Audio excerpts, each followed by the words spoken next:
Ko'pchilik bu dunyoda aka-ukalik tushunchasini umuman tushunmaydi. Hozir bu dunyoda ishonchli do'st topish o'ta qiyin tasodif. Lekin Alloh senga aka yoki uka berdimi, xursand bo'lding. Chunki sen shunaqa do'stni izlamay turib topibsan. Bu dunyoda aka-ukangdan yaqin, joni achiydigan do'stni topa olmaysan. Shuning uchun men bunaqa ne'matni qadrlamaydiganlarni umuman tushunmayman. Mani ukam bor va men o'zimni bu dunyodagi eng baxtli inson deb bilaman. U menga nima qilib berishi bilan emas, usiz hayotim naqadar zerikarli bo'lishini tasavvur qilsam, Allohga shukr, menga shunaqa uka bergan deb shukrlar aytaman. Men unga nimadir sovg'a qilsam, ishon, men o'zim nimadir olgandan minglab marta ko'proq xursand bo'laman. Men tasavvur qila olmayman, nimaga aka-ukalar birga bir ishni qilishmaydi, nimaga birlashishmaydi, nimaga aka-ukalar bir-biridan uzoqlashadi.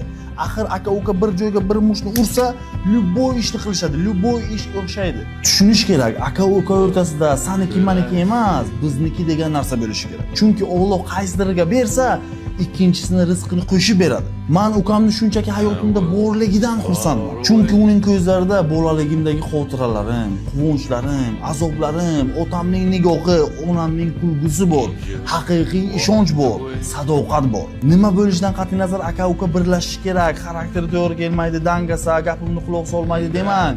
Alloh birga bo'lsangiz, rizqingizni barakali qilib beraveradi. Bu videoni aka-ukalarga jo'natib qo'ying, bilishsin bu ne'mat aslida qanaqa kuch ekanligini.